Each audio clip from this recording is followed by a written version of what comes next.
नमस्कार जी।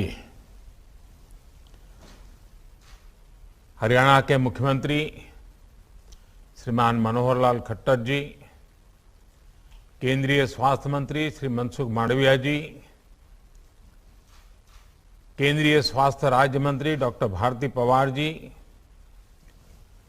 हरियाणा के स्वास्थ्य मंत्री श्री अनिल विज जी, इन्फोसिस फाउंडेशन की चेयरपर्सन श्रीमती सुधा मूर्ति जी, संसद के मेरे सहयोगी गण, विधायक गण, अन्य महानुभाव, मेरे प्यारे भाई और बहनों, आज 21 अक्टूबर 2021 का ये दिन इतिहास में दर्ज हो गया है। भारत ने अब से कुछ दूर पहले ही 100 करोड़ वैक्सीन डोज का आंकड़ा पार कर लिया है।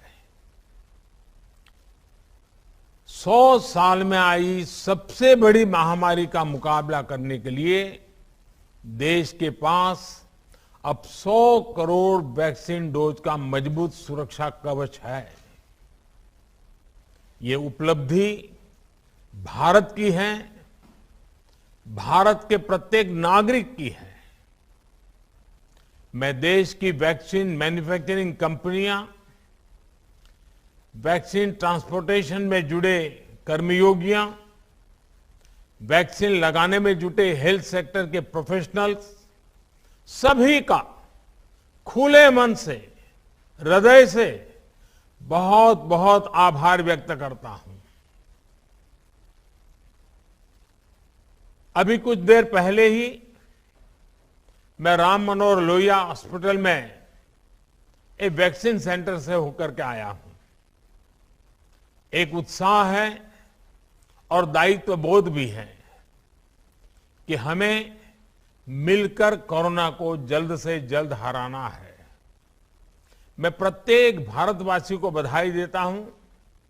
100 करोड़ वैक्सीन डोज की ये सफलता प्रत्येक भारतीय को अर्पित करता हूं। साथियों, आज एम्स झज्जर में कैंसर का इलाज कराने आने वाली मरीजों को एक बहुत बड़ी सहूलियत मिली है। नेशनल कैंसर इंस्टीट्यूट में बनाए ये विश्राम सदन मरीजों और उनके रिश्तेदारों की चिंता कम करेगा। कैंसर जैसी बीमारी में इलाज के लिए मरीज और उसके रिश्तेदारों को बार बार अस्पताल जाना आना पड़ता है। कभी कभी डॉक्टर से सलाह, कभी कोई जांच, कभी रेडियोथेरेपी, कभी कीमोथेरेपी। ऐसे में बहुत बड़ी दिक्कत उन्हें ये होती है कि रुके कहां, ठहरे कहां। अब नेशनल कैंसर इंस्टीट्यूट में आने वाले मरीजों की ये तकलीफ काफी कम हो जाएगी। खासतौर पर हरियाणा के लोग, दिल्ली और आसपास के लोग, उत्तराखंड के लोग, इन सबको इससे बहुत बड़ी मदद मिलेगी। साथियों, इस बार लाल किले से मैंने एक बात कही थी। मैंने कहा था सबका प्रयास। ये सबका प्रयास की जो बात कही थी, कोई भी सेक्टर हो, जैसे ही उसमें सामूहिक शक्ति जुटती है, सबका प्रयास नजर आने लगता है, तो परिवर्तन की गति भी बढ़ जाती है। 10 मंजिला ये विश्राम सदन भी सबके प्रयास से इस कोरोना काल में बनकर तैयार हुआ है। और ये भी विशेष है कि इस विश्राम सदन में देश की सरकार और कॉरपोरेट वर्ल्ड दोनों की साझा शक्ति लगी है। इन्फोसिस फाउंडेशन ने विश्राम सदन की इमारत बनवाई है, तो वहीं इसके लिए जमीन देने और बिजली पानी का खर्च एम्स जज्जर द्वारा उपलब्ध कराया गया है। मैं एम्स प्रबंधक और सुधा मूर्ति जी की टीम का इस सेवा कार्य के लिए आभार व्यक्त करता हूं। सुधा जी का व्यक्तित्व जितना विनम्र है, सहज सरल है, उतनी ही वो गरीबों के प्रति करुणा से भरी हुई है। नर सेवा को नारायण सेवा मानने वाले उनके विचार, उनके कार्य हर किसी को प्रेरित करते हैं। इस विश्राम सदन में उन्होंने सहयोग के लिए मैं उनकी सराहना करता हूं।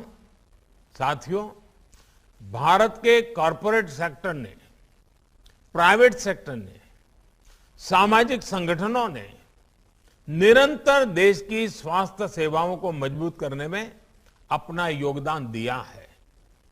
आयुष्मान भारत, पीएम जय भी इसका एक बेहतरीन उदाहरण है। इस योजना के तहत 2.25 करोड़ से अधिक मरीजों का मुफ्त इलाज हो चुका है और ये इलाज सरकारी के साथ ही प्राइवेट अस्पतालों में भी हुआ है। आयुष्मान योजना से जो देश के हजारों अस्पताल जुड़े हैं, उनमें से लगभग 10,000 प्राइवेट सेक्टर के ही हैं। साथियों, पब्लिक और प्राइवेट सेक्टर के बीच यही साझेदारी मेडिकल इंफ्रास्ट्रक्चर और मेडिकल एजुकेशन के अभूतपूर्व विस्तार में भी काम आ रही है। आज जब हम देश के हर जिले में कम से कम एक मेडिकल कॉलेज बनाने पर बल दे रहे हैं, तो इसमें प्राइवेट सेक्टर का रोल भी बहुत अहम है। इसी भागीदारी को बल देने के लिए मेडिकल एजुकेशन से जुड़ी गवर्नेंस में बहुत बड़े रिफॉर्म्स किए गए हैं। नेशनल मेडिकल कमीशन का गठन होने के बाद भारत में प्राइवेट मेडिकल कॉलेज खोलना और आसान हुआ है। साथियों, हमारे यहां कहा गया है, दान दिए धन ना घटे, नदी ना घटे नीर। यानी दान करने से धन घटता नहीं है, बढ़ता है। इसलिए जितनी सेवा करेंगे, दान करेंगे, उतनी ही संपत्ति बढ़ेगी। यानी एक तरह से हम जो दान देते हैं, सेवा करते हैं, वो हमारी ही प्रगति को व्यापक बनाती है। मुझे विश्वास है आज हरियाणा के झज्जर में विश्राम सदन का निर्माण एक विश्वास सदन के रूप में भी उभर रहा है। ये विश्राम सदन विश्वास सदन का भी काम करता है। देश के अन्य लोगों को भी ऐसे ही और भी विश्राम सदन बनाने की प्रेरणा देगा। केंद्र सरकार अपनी तरफ से भी प्रयास कर रही है कि देश में जितने भी एम्स हो, जितने नए एम्स बन रहे हो, वहां पर नाइट शेल्टर्स जरूर बने। साथियों, अपनी बीमारी से परेशान मरीज और मरीज के रिश्तेदारों को थोड़ी सी भी सहूलियत मिल जाती है तो बीमारी से लड़ने का उनका हौसला भी बढ़ जाता है। ये सहूलियत देना भी एक तरह से सेवा ही है। जब मरीज को आयुष्मान भारत योजना के तहत मुफ्त में इलाज मिलता है तो वो उसकी सेवा होती है। ये सेवा भाव ही है जिसकी वजह से हमारी सरकार ने कैंसर की लगभग 400 दवाओं की कीमतों को कम करने के लिए कदम उठाए। ये सेवा भाव ही है जिसकी वजह से गरीबों को जन औषधि केंद्रों से बहुत सस्ती, बहुत मामूली कीमत में दवाएं दी जा रही है। और मध्यम वर्ग के परिवार जिनके घर में कभी साल भर दवाइयां लेनी पड़ती हैं, ऐसे परिवारों को तो साल में 10, 12, 15 हजार रुपयों की बचत हो रही है। अस्पतालों में हर प्रकार की जरूरी सुविधाएं मिले, अपार्टमेंट सरल और सुविधाजनक हो, अपॉइंटमेंट में कोई कठिनाई ना हो, इस पर भी बहुत ध्यान दिया जा रहा है। मुझे संतोष है कि आज भारत में इन्फोसिस फाउंडेशन जैसे अनेक संस्थान सेवा परमो धर्मः के इसी सेवा भाव से गरीबों की मदद कर रहे हैं, उनका जीवन आसान बना रहे हैं। और जैसा अभी सुधा जी ने बड़े विस्तार से पत्रम पुष्पम की बात कही, और मैं समझता हूं सभी देशवासियों का ये कर्तव्य बनता है कि जीवन में जब भी जहां कोई न कोई पुष्प सेवा के भाव से समर्पित करने का अवसर मिले, हमने कभी भी इस अवसर को जाने नहीं देना चाहिए। साथियों, आजादी के इस अमृत काल में एक सशक्त हेल्थ केयर सिस्टम विकसित करने की दिशा में भारत तेजी से आगे बढ़ रहा है।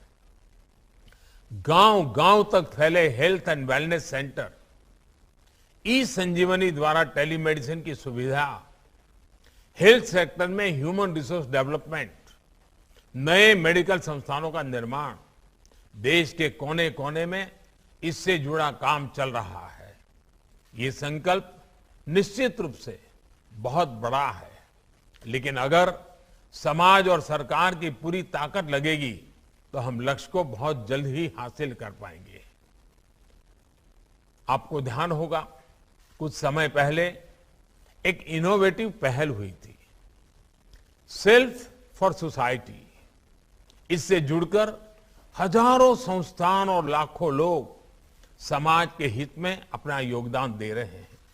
भविष्य में हमें अपने प्रयासों को और संगठित तरीके से आगे बढ़ाना है, ज्यादा से ज्यादा लोगों को जोड़ना है, जागरूकता बढ़ानी है। आजादी के अमृत काल में एक हेल्दी और वेल्दी फ्यूचर के लिए हम सभी को मिलकर काम करते रहना होगा, और ये सबके प्रयास से ही होगा, समाज की सामूहिक शक्ति से ही होगा। मैं एक बार फिर सुधा जी, इन्फोसिस फाउंडेशन का आभार व्यक्त करते हुए, मैं आज जब हरियाणा की धरती के लोगों से बात कर रहा हूं तो मैं जरूर कुछ और भी बात बताना चाहता हूं। मेरा सौभाग्य रहा है, मुझे हरियाणा से बहुत कुछ सीखने को मिला है। जीवन का एक लंबा कालखंड मुझे हरियाणा में काम करने का मौका मिला है। मैंने वहां बहुत सरकारों को निकट से देखा है। अनेक दशकों के बाद हरियाणा को मनोहर लाल जी खट्टर के नेतृत्व में शुद्ध रूप से ईमानदारी से काम करने वाली सरकार मिली है।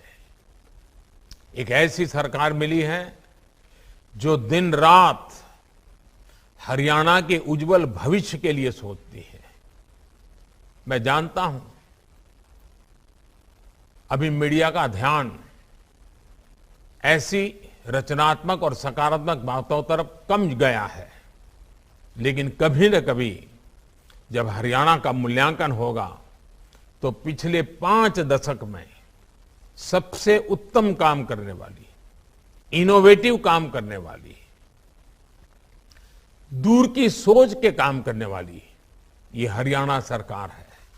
और मनोहर लाल जी को मैं सालों से जानता हूं, लेकिन मैं देख रहा हूं कि मुख्यमंत्री के रूप में उनकी प्रतिभा जिस प्रकार से निखर करके आई है, अनेक विविध कार्यक्रमों को जिस प्रकार से मनोयोग से वो करते रहते हैं, जिस प्रकार से वो इनोवेटिव कार्यक्रम करते हैं, कभी कभी तो भारत सरकार को भी लगता है कि हरियाणा का ये प्रयोग पूरे देश में लागू करना चाहिए, और ऐसे कुछ प्रयोग हमने किए भी हैं। और इसलिए आज जब मैं हरियाणा की धरती के पास खड़ा हूं, उनसे मैं बात कर रहा हूं, तो मैं जरूर कहूंगा कि मनोहर लाल जी के नेतृत्व में भारतीय जनता पार्टी की इस टीम ने जिस प्रकार से हरियाणा की सेवा की है और जो लंबी सोच के साथ जो नींव डाली है, वो हरियाणा के उज्जवल भविष्य की बहुत बड़ी ताकत बनने वाली है। मैं आज फिर मनोहर लाल जी को सार्वजनिक रूप से बहुत बहुत बधाई देता हूं, उनकी पूरी टीम को बहुत बहुत बधाई देता हूं और आप सबका भी मैं हृदय से बहुत बहुत धन्यवाद करता हूं।